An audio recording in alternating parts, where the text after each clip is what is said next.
The hiss of steam from an overworked radiator, the click of pool balls in the back room, the low murmur of men who've learned that loud voices draw the wrong kind of attention. Murphy's Tavern, Southside Chicago, 1974, 1:30 a.m. The kind of place where questions aren't asked and strangers aren't welcome.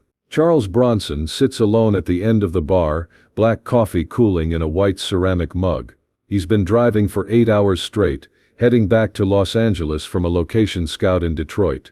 The interstate was closed due to an accident, forcing him through neighborhoods where white faces after midnight mean either cops or trouble. This is neither.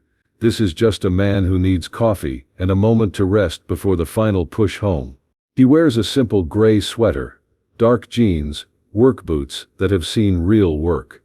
At 53, his face carries the weight of Pennsylvania coal country, of years grinding through small rolls, of a life that taught him when to speak and when to listen.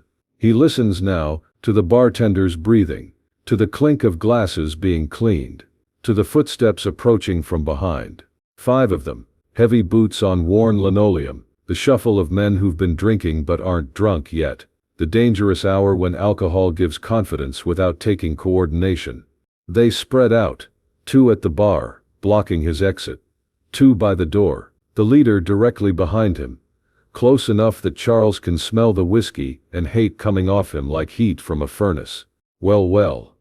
The voice is thick with Southside Irish, generations of dockworkers and factorymen. Look what wandered into the wrong neighborhood. Charles takes a sip of coffee, says nothing.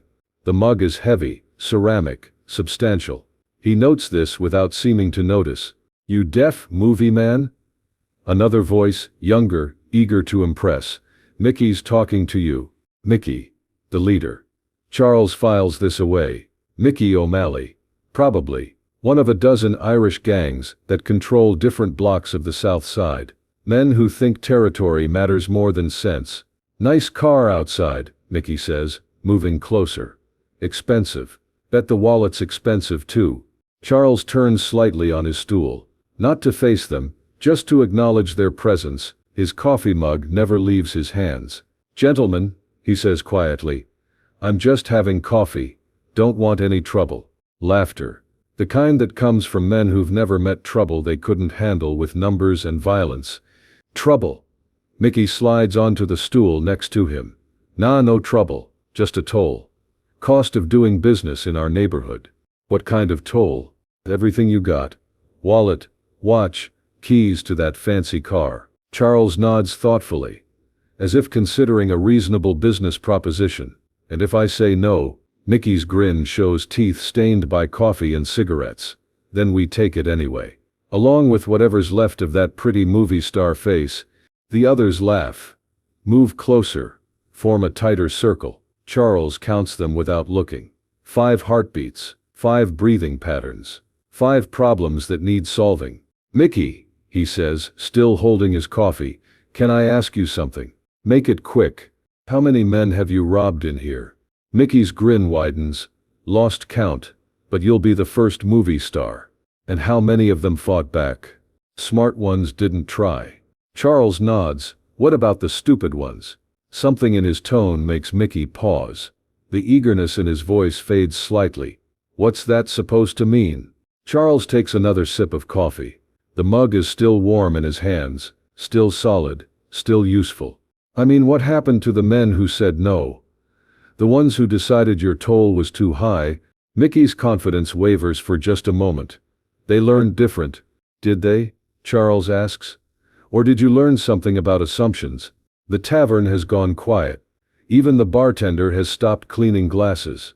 Everyone can feel the change in atmosphere, the shift from routine robbery to something else entirely.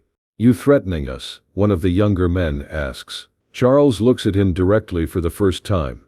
Not the kind of look that promises violence, but the kind that suggests violence is only one of many options, and possibly the least interesting one.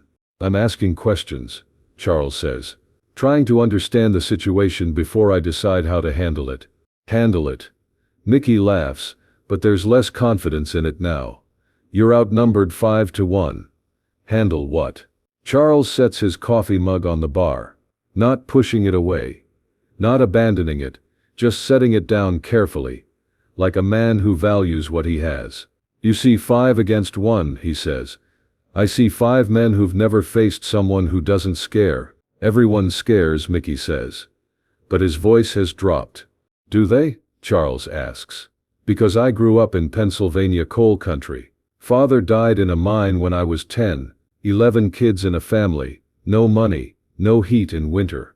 You learn early that being scared doesn't change anything. Might as well not be scared. He pauses, looks around the circle of faces watching him.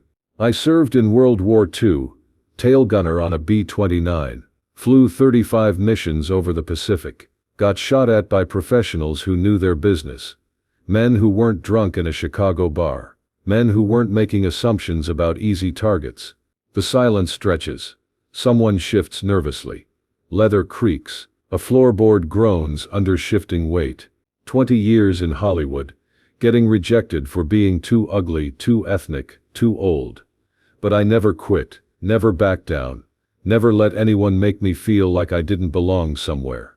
Charles stands up slowly, not threatening, just rising to meet them at eye level. So when 5 men in a bar think they can scare me because they outnumber me, I have to wonder, do they understand what real fear looks like? What happens when someone who's survived real danger stops being polite? Mickey's hand moves toward his jacket pocket. You think you're tough because you're famous? I think I'm tough because I've been tested by better men than you in worse situations than this, and I'm still here. The lights flicker. Old building, old wiring. For a moment, shadows dance across the faces around him.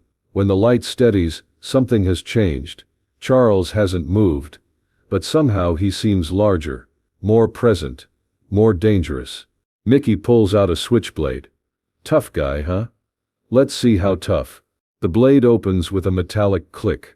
Sharp steel catching the dim bar lights. Mickey holds it low, professional, like he's done this before. 30 seconds, Charles says quietly. What? In 30 seconds, this will be over. You can walk away now, or you can learn why I don't need to be scared of 5 drunk Irishmen with one knife between them. Mickey lunges, fast, practiced, the blade aimed at Charles's ribs, a killing strike if it connects. Charles moves, not away from the attack, into it. His left hand intercepts Mickey's wrist, guides the knife past his body. His right hand, still holding the coffee mug, swings in a short arc. Ceramic meets skull. The mug explodes. Coffee and fragments spray across the bar. Mickey drops like his strings were cut. The lights flicker again. Off for 2 seconds. When they return, Charles stands over Mickey's unconscious form, brushing ceramic dust from his sweater. The other 4 men stare in shock. Jesus, one whispers. Mickey. Charles looks at him.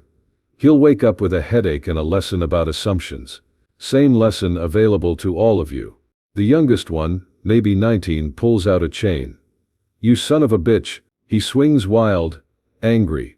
All force and no technique. Charles steps inside the arc, catches the chain, uses the boy's momentum against him. A simple hip toss sends him into the bar. Glasses crash. The boy doesn't get up. 2 down, Charles says conversationally. 3 to go. The remaining men look at each other, then at Mickey still motionless on the floor. This isn't going according to plan. One produces a pool cue, broken in half to make a weapon. He advances carefully, trying to use reach to his advantage. Charles waits, patient, hands empty now that his coffee mug is gone. The cue swings in a horizontal arc. Charles ducks, comes up inside the man's guard, drives his elbow into the solar plexus. The man doubles over, gasping. Charles relieves him of the cue, tosses it aside. 3. The last 2 attack together, finally showing some tactical sense. But desperation isn't strategy. Charles moves between them like water, using their coordination against them. One man's punch connects with his partner's jaw. The other trips over Mickey's unconscious form. When the confusion clears, all 5 men are down. Some groaning, some still, all learning the same lesson about the difference between confidence and competence. Charles walks to the bar, signals the bartender. Another coffee, please. The bartender, an old-timer who's seen everything the South Side can offer, pours without comment. His hands shake slightly. "On the house," he says. Charles nods his thanks. Sips the fresh coffee, better than the first cup. Hotter. One by one, the men on the floor begin to stir. Mickey sits up slowly, holding his head, looking around in confusion. "What happened?" he mumbles. "You learned something about assumptions," Charles says without turning around. "Question is, will you remember it tomorrow?" Mickey looks at his crew. All of them battered, defeated, humiliated. He looks at Charles, calmly drinking coffee, as if nothing happened. "Who are you?" Mickey asks. "Just a man having coffee. Same as I was 10 minutes ago." "But I'm tired. I'm driving to Los Angeles. I needed coffee, and a moment to rest. That's all I ever wanted." Mickey struggles to his feet, helps his men up. They move slowly, carefully, like old men learning to walk again. "The toll," one of them says weakly. Charles turns to look at him. "What toll?" The man looks away. "Nothing. No toll." They file out slowly, supporting each other. Mickey pauses at the door, looks back at Charles sitting peacefully at the bar. "We'll remember this," he says. "I hope so," Charles replies. "Save us both trouble next time." The door closes. The tavern returns to its previous quiet. The bartender continues cleaning glasses. 30 seconds, the bartender says finally. "You called it." Charles finishes his coffee, leaves money on the bar. Sometimes that's all it takes. He walks to the door, pauses, looks back at the broken ceramic scattered on the floor. "Sorry about the mug." "Don't worry about it," the bartender says. "Best entertainment we've had in months." Charles steps out into the Chicago night. His car waits where he left it, untouched. He gets in, starts the engine, continues his journey home. Behind him, the story spreads through the South Side. 5 men, armed and dangerous, taken down by a stranger with a coffee mug. But they never mention his name, never describe his face clearly. Some stories are too embarrassing to tell accurately. Charles Bronson drove the rest of the way to Los Angeles without stopping. He never returned to Murphy's Tavern, never saw Mickey O'Malley again, but sometimes, late at night, he remembered the weight of that ceramic mug in his hand, and smiled. 30 seconds. Sometimes that's all justice needs.